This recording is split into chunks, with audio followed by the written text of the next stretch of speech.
اعوذ باللہ من الشیطان الرجیم، بسم اللہ الرحمن الرحیم۔ السلام علیکم۔ آج ہم شروع کرتے ہیں 10th کلاس کی اردو کی بک کا حصہ نظم میں سے حافظ جلندری کی نظم مرزا قطب الدین ایبک۔ سب سے پہلے ہم حافظ جلندری کے حالات زندگی کے بارے میں پڑھتے ہیں۔ ولادت 1900، وفات 1982۔ حالات زندگی۔ حافظ جلندری کا اصل نام محمد حفیظ تھا۔ حفیظ تخلص ابو الاسر کنیت تھی۔ وہ جالندھر مشرقی پنجاب بھارت میں پیدا ہوئے۔ ابتدائی تعلیم جالندھر سے حاصل کی اور بعد میں لاہور چلے آئے۔ تنگی معاش کی وجہ سے مزید تعلیم جاری نہ رکھ سکے۔ ان کا میلان بچپن ہی سے شاعری کی طرف تھا۔ مولانا غلام قادری گرامی کی شاگردی سے ان کی پوشیدہ صلاحیتوں کو ترقی ملی۔ ان کی صحبت نے حافظ جالندری کے فن کو مزید جلا بخشی۔ انہوں نے محنت اور استاد کی تربیت سے بڑا نام کمایا۔ مولانا گرامی کو ان پر بڑا فخر تھا۔ وہ مختلف صحافتی اداروں سے منسلک رہے اور آل انڈیا ریڈیو سے وابستہ رہے۔ ادبی خدمات۔ حافظ جلندری کا سب سے بڑا کارنامہ پاکستان کے قومی ترانے کی تخلیق ہے۔ انہوں نے پاکستان کے لیے خوبصورت قومی ترانہ لکھا۔ اس کے علاوہ انہوں نے رسول پاک صلی اللہ علیہ وآلہ وسلم خاتم النبیین کی حیات طیبہ کو شاہنامہ اسلام کے نام سے منظوم کیا۔ اس طرح انہوں نے اسلام کی ابتدائی تاریخ کو مؤثر انداز سے پیش کر کے امت مسلمہ کی خوابیدہ صلاحیتوں کو اجاگر کرنے کی کوشش کی۔ اس لیے انہیں فردوسی اسلام کے نام سے یاد کیا جاتا ہے۔ وہ بالطبع شاعر تھے۔ ان کی شاعری میں ترنم اور موسیقیت پائی جاتی ہے۔ وہ اپنی شاعری کے ذریعے پورا منظر قاری کے سامنے لے آتے ہیں۔ ان کی غزلوں میں سوز و گداز کسک پائی جاتی ہے۔ تاثیر اور شیرینی کلام ان کی شاعری کے جوہر ہیں۔ تصانیف: تصویر کشمیر، بہار کے پھول، نغمہ زار، سوز و ساز، طلخابہ شیریں، شاہنامہ اسلام وغیرہ۔ مشکل الفاظ کے معنی دیکھتے ہیں۔ ہیبت، ڈر، خوف، خواب غفلت، غفلت کی نیند، تیغ، تلوار، صفاق، ظالم، افلاک، فلک کی جمع۔ داغ، رعب، گمنام، نامعلوم، اکتا کر، تھک کر۔ پرہول، خوفناک، بپا، برپا ہونا، شروع ہونا۔ انبا، ہجوم۔ بحرسو، بہرحال۔ گھٹائیں، بادل۔ فوج باطل، کافروں کی فوج۔ اوج باطل، کافروں کی ترقی۔ بلند آہنگ تکبیر، تکبیر کی اونچی آوازیں۔ افواج اعجازی، لشکر اسلام۔ صدائیں، آوازیں۔ سرخرو ہونا، کامیاب ہونا۔ رجز، جوش دلانے والا نغمہ۔ فرعون خدائی، جھوٹی خدائی۔ غلغلہ، شور۔ جستجو، کوشش۔ تخیل، خیال، سوچ۔ علم، جھنڈا۔ نور، روشنی۔ مرکزی خیال۔ اس نظم کا مرکزی خیال یہ ہے کہ ماضی کے مسلمان حکمران اور مجاہدین عظیم الشان کردار و اعمال کے مالک تھے، جنہوں نے اپنی بہادری کی داغ سے کفار کے دلوں پر لرزاں طاری کیا تھا۔ انہی میں سے قطب الدین ایبک جیسی جلیل القدر اور بہادر مرد مجاہد بھی تھا۔ بقول شاعر: خداوند مسلمانوں میں پہلی شان پیدا کر، تو قطب الدین ایبک سا کوئی سلطان پیدا کر۔ خلاصہ: حافظ جلندری کا سب سے بڑا کارنامہ پاکستان کے قومی ترانے کی تخلیق ہے۔ انہوں نے قومی اور وطن کی بنیاد پر نظمیں لکھی ہیں۔ نصاب میں شامل نظم مرزا قطب الدین ایبک کی مجاہدانہ کاوشوں کو خراج تحسین پیش کیا گیا ہے۔ فرماتے ہیں کہ قطب الدین وہ مرد مجاہد ہے جس کی ہیبت اور دہشت سے یہ دنیا خواب غفلت سے جاگ اٹھی اور جس کی تلوار کی ہیبت ناکی سے صفاق لوگ ڈرتے تھے۔ قطب الدین ایبک لاہور کے ایک گمنام کوچے میں سپرد خاک ہے۔ جب بھی میں لاہور شہر کے پرشور ہنگاموں سے اکتا جاتا ہوں تو قطب الدین کے مزار پر آ کر سکون کی تلاش میں بیٹھ جاتا ہوں۔ تخیل کے زور سے تاریخی میدانوں میں قطب الدین کی بہادری کے قصے دہراتا رہتا ہوں اور یہی سے مجھے اشارہ ملتا ہے کہ ہندوستان پر اسلام کا جھنڈا انہی مجاہد کی مرہون منت ہے۔ جہاں حق اور باطل آپس میں برسر پیکار ہو، وہاں کانوں میں نعرہ تکبیر سنائی دیتی ہے اور مجھے ان شہیدوں کی سرخروئی نظر آتی ہے۔ میرا جی چاہتا ہے کہ میں اپنے آپ کو پہچانوں اور اس آزاد دنیا کی فضا میں جذب ہو جاؤں۔ اشعار کی تشریح۔ شعر نمبر 1: وہ قطب الدین وہ مرد مجاہد جس کی ہیبت سے یہ دنیا از سر نو جاگ اٹھی خواب غفلت سے۔ حوالہ نظم و شاعر: نظم قطب الدین ایبک، شاعر حافظ جالندری۔ تشریح: قطب الدین ایبک برصغیر کا پہلا مسلمان بادشاہ جس نے دہلی میں اسلامی حکومت کی بنیاد رکھی۔ یہ مرد مجاہد ترک نسل سے تھا۔ شاعر نے اس عظیم مرد مجاہد کی کاوشوں کو خراج تحسین پیش کیا ہے۔ شاعر فرماتے ہیں کہ قطب الدین ایبک وہ بہادر مرد مجاہد ہے کہ جس کی ہیبت اور دہشت سے بصیر کے مسلمان خواب غفلت سے بیدار ہوئے۔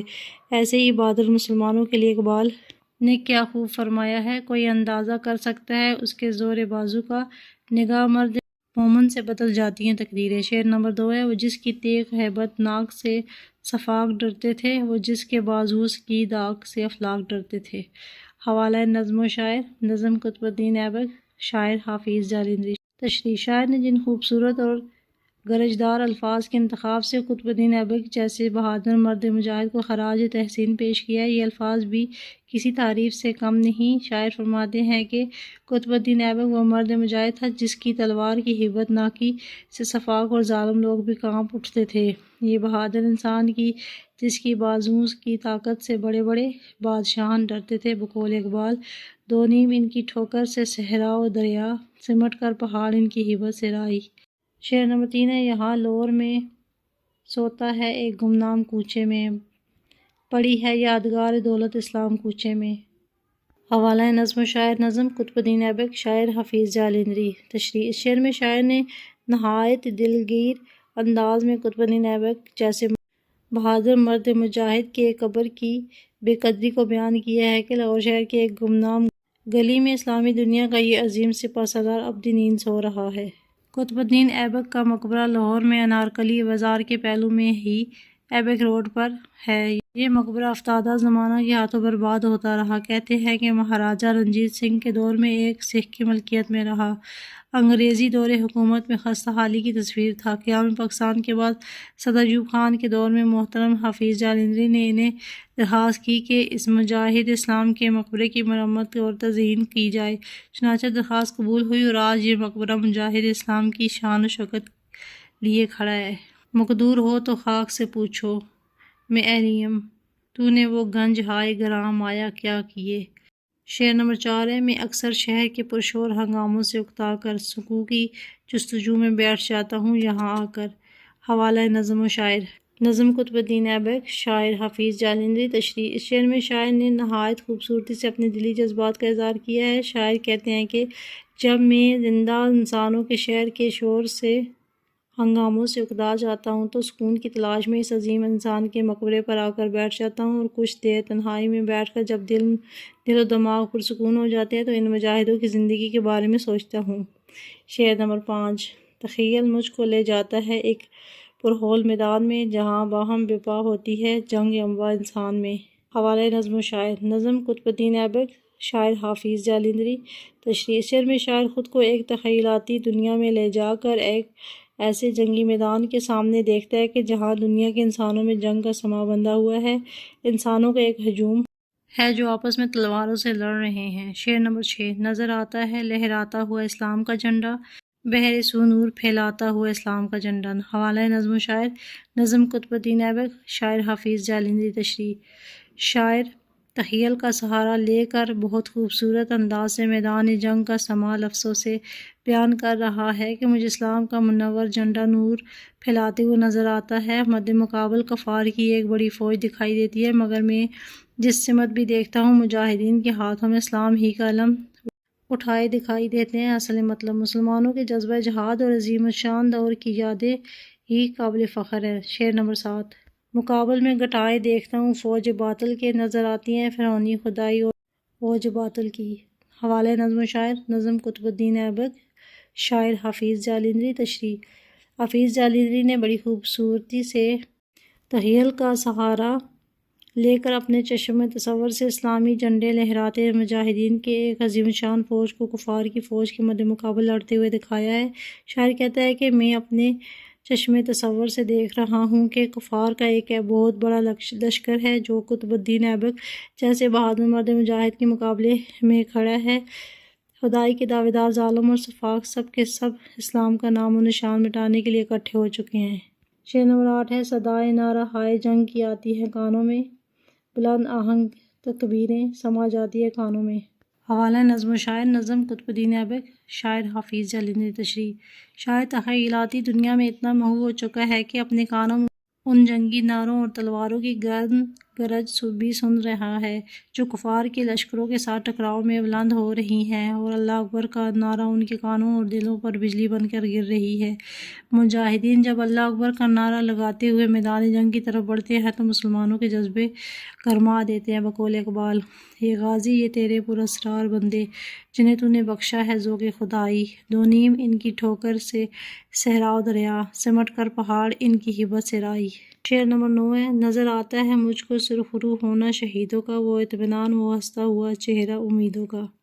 حوالہ نظم و شاعر نظم قطب الدین ایبک، شاعر حافظ جالندھری۔ تشریح: شاعر چشم تصور سے شہیدوں کے پرسکون چمکتے دمکتے اور کامیاب چہروں کو دیکھ رہا ہے کہ جنہیں شہادت کے نور نے ہمیشہ ہمیشہ کے لیے امر کر دیا ہے۔ ان کے چہروں پر نہ ہی موت کا کوئی خوف ہے اور نہ ہی دشمن سے لڑنے کا ڈر۔ ایک عجیب نورانی خوشی ان کے چہروں پر نظر آ رہی ہے۔ فیض احمد فیض نے انہی جذبات کو کچھ یوں بیان کیا ہے: جس طرح سے کوئی مقتل میں گیا وہ شان سلامت رہتی ہے، یہ جان تو آنی جانی ہے، اس جان کی کوئی بات نہیں۔ شعر نمبر 10 ہے۔ علم کے سائے میں سلطان غازی کا بڑھے جانا، سر سو دشمن پہ افواج حجازی کا بڑھے جانا۔ حوالہ نظم و شاعر نظم قطب الدین ایبک، شاعر حافظ جالندھری۔ تشریح: حافظ جالندھری قطب الدین ایبک جیسے بہادر مرد مجاہد کے مزار کے ساتھ بیٹھا ہے اور چشم تصور سے ان جنگی معرکوں کو دیکھ رہا ہے کہ جن کی فتوحات اس مرد مجاہد کی تلوار سے تاریخ کی صفات پر حکم ہے۔ شاعر کہتا ہے کہ میں دیکھتا ہوں اسلامی جھنڈے کے سائے تلے سلطان قطب الدین ایبک کفار کے لشکر کو کاٹتا ہوا بڑھ رہا ہے۔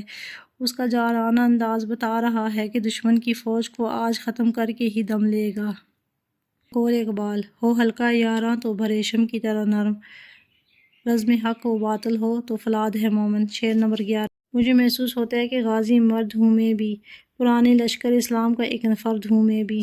حوالہ نظم و شاعر نظم قطب الدین ایبک، شاعر حافظ جالندھری۔ تشریح: شاعر اپنے آپ کو تخیل کی دنیا میں لے جا کر اسی پرانے وقتوں کے جنگوں کا حصہ سمجھتا ہے کہ میں بھی انہی عظیم الشان مجاہدین کے لشکر کا ایک حصہ ہوں اور اسی فوج کے ساتھ شامل ہو کر باطل فوج کی صفوں کو چیرتا ہوا آگے بڑھتا جا رہا ہوں۔ شاعر یہ کہنا چاہ رہا ہے کہ ہر سچے مرد مومن کے دل میں جذبہ جہاد ضرور موجود ہوتا ہے۔ شعر نمبر 12 ہے۔ شہادت کی رچ پڑھتا ہوں میدان شہادت میں، رچ پڑھتا ہوا بڑھتا ہوں ارمان شہادت میں۔ حوالہ نظم نظم قطب الدین ایبک، شاعر حافظ جالندھری۔ تشریح: حافظ جالندھری اپنے دلی جذبات اور احساسات کی بڑی خوبصورت ترجمانی کر رہے ہیں کہ میں چشم تصور سے دیکھ رہا ہوں قطب الدین ایبک کی سرکردگی میں جنگی ترانہ پڑھتے ہوئے شہادت کا ارمان لیے میدان جنگ کی طرف بڑھ رہا ہوں۔ ہر مرد مومن یہ خواہش رکھتا ہے کہ اس کا خاتمہ کلمہ شہادت پڑھتے ہوئے میدان جنگ میں سرخرو ہو کہ مومن کی اصل منزل ہی شہادت کی تمنا ہے۔ شہادت ہے مطلوب و مقصود مومن، نہ مال غنیمت نہ کشور کشائی۔ شعر نمبر 13۔ عظیم الشان ہوتا ہے یہ منظر پاک بازی کا، شہیدوں کی خاموشی غلغلہ مردان غازی کا۔ حوالہ شاعر نظم نظم قطب الدین ایبک، شاعر حافظ جالندھری۔ تشریح: شاعر نے بڑی خوبصورتی سے ایک تخیلاتی میدان سجا کر مسلمانوں کا عظیم الشان دور نوجوان نسل کو سمجھانے کی کوشش کی ہے۔ شاعر کہتا ہے کہ جہاد ایک عظیم مقصد ہے اور اس عظیم مقصد کی تکمیل میں جان کا نذرانہ پیش کرنا بڑا شاندار منظر ہوتا ہے۔ اس میدان میں شہیدوں کی لاشیں اپنا عظیم مقصد برپا کر پرسکون چہروں کے ساتھ وفات یاب غازیوں کے نعروں کے ساتھ جشن منا رہی ہیں۔ یہ منظر بڑا ولولہ انگیز ہے اور قابل دید ہے۔ شعر نمبر 14 ہے۔ میرا جی چاہتا ہے اپنے آپ میں آؤں، اسی آزاد دنیا کی فضا میں جذب ہو جاؤں۔ حوالہ نظم و شاعر نظم قطب الدین ایبک، شاعر حافظ جالندھری۔ تشریح: حافظ جالندھری اپنے دلی جذبات کا اظہار کرتے ہوئے کہتے ہیں کہ میں چشم تصور سے کفر اسلام کے اس معرکے میں خود بھی شریک ہوں اور اس خیالی منظر میں اتنا کھویا ہوا ہوں کہ میرا جی چاہتا ہے کہ یہ سب حقیقت ہوتا اور میرا وجود ابدی ہو کر اسی فضاؤں میں تحلیل ہو جاتا۔ دراصل یہ خیالی ماحول جو شاعر تصور کی آنکھ سے دیکھ رہا ہے اس قدر پاکیزہ اور جوش مانی سے لبریز ہے کہ اسی خیال کا حصہ بن کر حقیقت کی دنیا میں آنے سے گریزاں ہے اور اسی ماحول میں جذب ہونا چاہتا ہے۔ اب ہم اس نظم کی مشق دیکھتے ہیں۔ سوال نمبر 1 ہے۔ نظم مرزا قطب الدین ایبک کا خلاصہ اپنے الفاظ میں لکھیں۔ اس کا خلاصہ ہم سبق کے شروع میں پڑھ چکے ہیں۔ نمبر 2، علم کے سائے میں سلطان غازی کا بڑھے جانا، سر دشمن پہ افواج حجازی کا چڑھے جانا۔ اس شعر میں سلطان غازی اور افواج حجازی سے کیا مراد ہے؟ اس کا جواب ہے یہ شعر حافظ جالندھری کی شامل نصاب نظم قطب الدین ایبک سے لیا گیا ہے۔ اس شعر میں سلطان غازی سے مراد دہلی سلطنت کا پہلا مسلم حکمران ہے جس نے 20 جون 1206 سے لے کر 4 نومبر 1210 تک حکومت کی۔ سلطان غازی کا پورا نام قطب الدین ایبک تھا جو نسلاً ترک تھا۔ ایک سوداگر اس کو ترکستان سے خرید کر نیشاپور لے آیا اور قاضی فخر الدین عبدالعزیز کے ہاتھوں فروخت کر دیا جس نے اسے سلطان شہاب الدین غوری کی خدمت میں پیش کیا۔ سلطان نے کثیر رقم دے کر اسے خرید لیا۔ قطب الدین ایبک نے جلد ہی اپنی صلاحیتوں کا سکہ سلطان پر بٹھا کر ان کا قرب حاصل کیا۔ قطب الدین ایبک نے اپنی وفاداری سپہ سالاری کا ایسا ثبوت دیا کہ سلطان نے اس کو فرزند بنا کر فرمان فرزندی اور سفید ہاتھی عطا کیا۔ قطب الدین ایبک کی گورنری کا زمانہ فتوحات میں گزرا تھا۔ ان کا زیادہ تر وقت اسلامی سلطنت میں امن و امان قائم رکھنے میں گزرا۔ عالموں کا بڑا قدردان تھا۔ نومبر 1210 میں شہید ہوئے اور نارکلی کے ایک کوچے ایبک روڈ پر ان کا مزار واقع ہے۔ شعر میں افواج حجازی بطور استعارہ مسلمانوں کی فوج کے لیے استعمال ہوا ہے۔ سوال نمبر 3 ہے رجز پڑھنا سے شاعری کی کیا مراد ہے؟ جواب رجز کے لغوی معنی اضطراب یا سرعت کے ہیں۔ تعریف ذاتی، خاندانی یا قومی فخر پر مشتمل شعر وغیرہ جو میدان جنگ میں حریف کو مرعوب کرنے یا رفیقوں کا حوصلہ بڑھانے کے لیے پڑھے جائیں۔ یہ رواج زیادہ تر عربوں میں تھا۔ وہ لوگ لڑائی میں بہادری وغیرہ پر فخر کرنے کے لیے رجزیہ اشعار پڑھتے تھے۔ مقصد رجز پڑھنے سے شاعر کی مراد جنگی ترانے ہیں جو سپاہیوں کا حوصلہ بڑھانے کے لیے اور ان کی تعریف میں پڑھے جاتے ہیں تاکہ ان کے حوصلے بلند رہیں اور ان میں جوش و جذبہ پیدا کیا جا سکے۔ سوال نمبر 4 ہے مصرع مکمل کریں۔ وہ جس کی تیغ ہیبت ناک سے سفاک ڈرتے تھے۔ بے پڑی ہے یادگار دولت اسلام کوچے میں۔ جی میں تخیل مجھ کو لے جاتا ہے ایک پرہول میدان میں۔ دال ہے پہرے سو نور پھیلاتا ہوا اسلام کا جھنڈا۔ آخری ہے مجھے محسوس ہوتا ہے کہ غازی مرد ہوں میں بھی۔ سوال نمبر 5 ہے درج ذیل تراکیب کی وضاحت کریں۔ الفاظ پرہول تراکیب مرکب توصیفی۔ پرہول کا مطلب ہے خوفزدہ ہونا، ڈر یا خوف کا ایک سماج، جبکہ میدان سے مراد جنگ کی جگہ ہے۔ فوج باطل کفار کی فوج۔ فوج کا مطلب ہے لشکر اور باطل ناحق یا کفر کو کہتے ہیں۔ فوج باطل کفار کی فوج کے لیے لکھا اور بولا جاتا ہے۔ یورپ میں جس گھڑی حق و باطل کی چھڑ گئی، حق کے خنجر آزمائی پہ مجبور ہو گیا۔ فرعونی خدائی ظلم و بربریت۔ مرکب اضافی خدائی کا دعویٰ کرنے والے مراد نصر کے بادشاہ کی حکمرانی جس نے غرور و تکبر میں آ کر حضرت ابراہیم کے دور میں خدائی کا دعویٰ کر کے لوگوں پر مظالم کے پہاڑ توڑ ڈالے تھے۔ اس لیے یہاں شاعر نے حق کے خلاف پرسرکار لشکر کو فرعونی لشکر کہا ہے۔ رجز پڑھنا وہ تعریفی کلام جو میدان جنگ میں سپاہیوں کا حوصلہ بڑھانے کے لیے پڑھا جائے۔ بلند آہنگ تکبیر، اللہ اکبر کا بلند آواز سے نعرہ۔ میدان جنگ میں لشکر کا سپہ سالار بلند آواز سے نعرہ تکبیر کے نعرے لگاتا ہے اور باقاعدہ جنگ کے آغاز کی اجازت دیتا ہے۔ دوران جنگ مسلمان مرد مومن کی پہچان ہوتی ہے۔ شہیدوں کی خاموشی۔ مرکب اضافی ہے۔ شہیدوں کی خاموشی سے مراد یہ ہے کہ شہید کو مردہ نہیں کہا جاتا بلکہ وہ اللہ کے ہاں زندہ جاوید ہو کر اعلیٰ مقام کے حقدار ٹھہراتے ہیں۔ شہید بظاہر خاموش ہو کر پڑے ہوتے ہیں، ان کے چہروں پر شہادت کی چمک اور اطمینان دکھائی دیتا ہے۔ سورۃ بقرہ میں شہید کی شان کچھ یوں بیان ہوئی ہے۔ ترجمہ اور جو لوگ اللہ کی راہ میں مارے جائیں ان کو مردہ نہ کہو بلکہ وہ زندہ ہیں لیکن تم نہیں جانتے۔ سوال نمبر 6 ہیبت ناک میں ناک لاحقہ ہے۔ آپ درج ذیل لاکھوں سے دو دو الفاظ بنائیں۔ انگیز حیرت انگیز عمل انگیز۔ مند غیرت مند تنومند۔ پوش روپوش میز پوش۔ خانہ کارخانہ شراب خانہ۔ زار گلزار سبزہ زار۔ سوال نمبر 7 ہے اس نظم کا کون سا شعر آپ کو پسند آیا ہے؟ پسند کی وجہ بھی لکھیں۔ سوال نمبر 7 ہے اس نظم کا کون سا شعر آپ کو پسند آیا ہے؟ پسند کی وجہ بھی لکھیں۔ جواب اس نظم کا مقطع مجھے پسند آیا کیونکہ اس شعر میں شاعر خواہش کرتے ہیں کہ میں ہمیشہ کے لیے میدان جنگ میں رہوں اور میرا نام بھی تاریخ میں سنہرے حروف سے لکھا جائے۔ سوال نمبر 8 ہے، اس نظم کے تیسرے اور 7ویں شعر میں آنے والے قافیوں اور ردیفوں کی نشاندہی کریں۔ جواب، اس نظم کے تیسرے شعر کے قافیے گمنام اور اسلام ہیں جبکہ ردیف کوچے میں ہے۔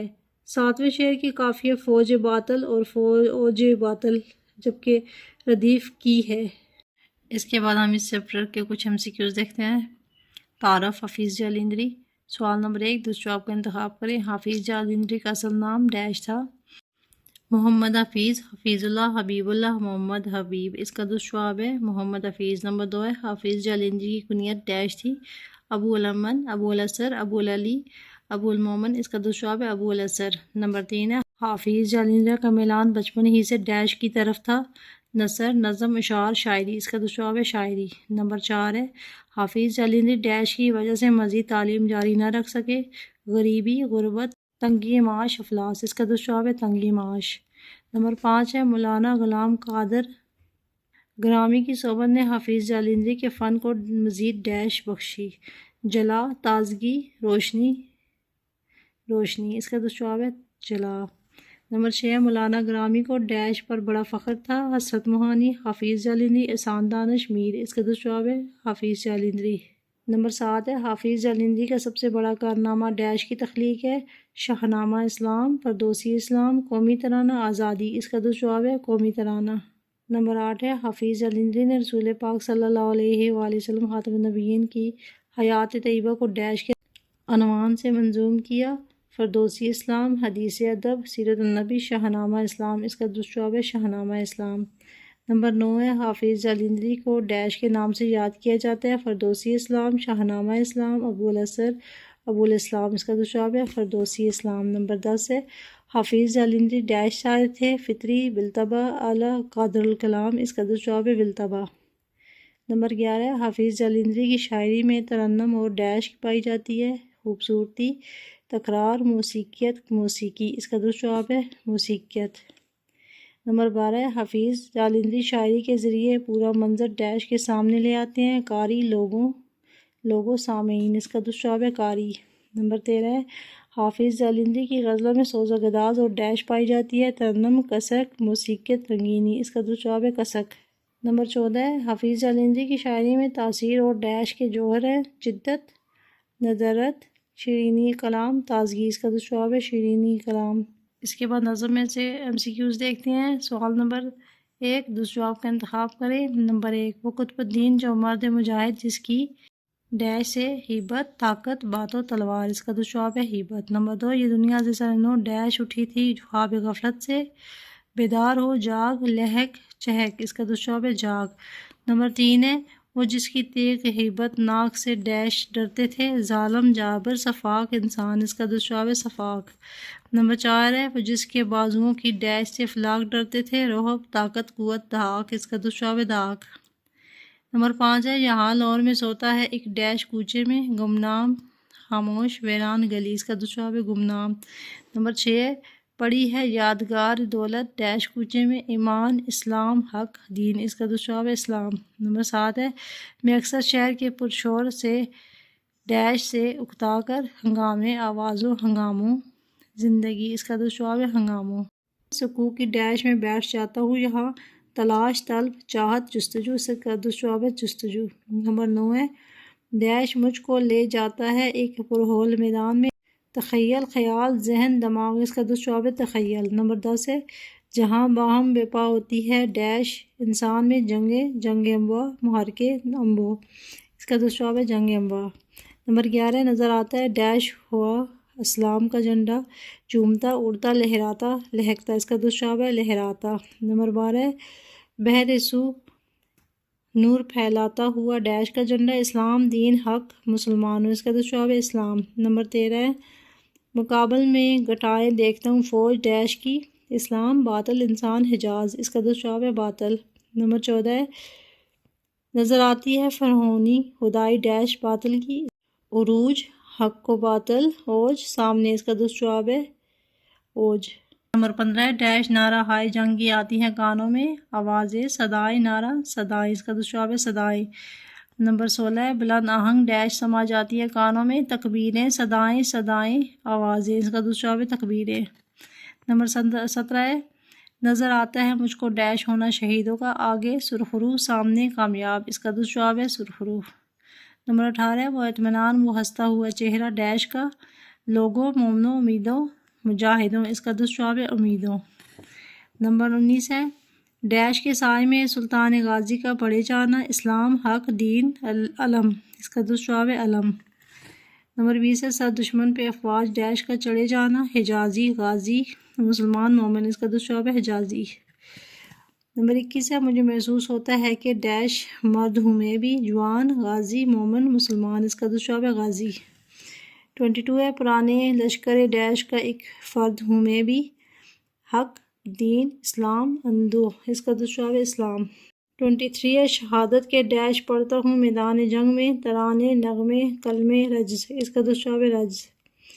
24 ہے رجز پڑھتا ہوا بڑھتا ہوں ڈیش شہادت میں، ارمان، شوق، میدان جنگ، اس کا دوسرا جواب ہے ارمان۔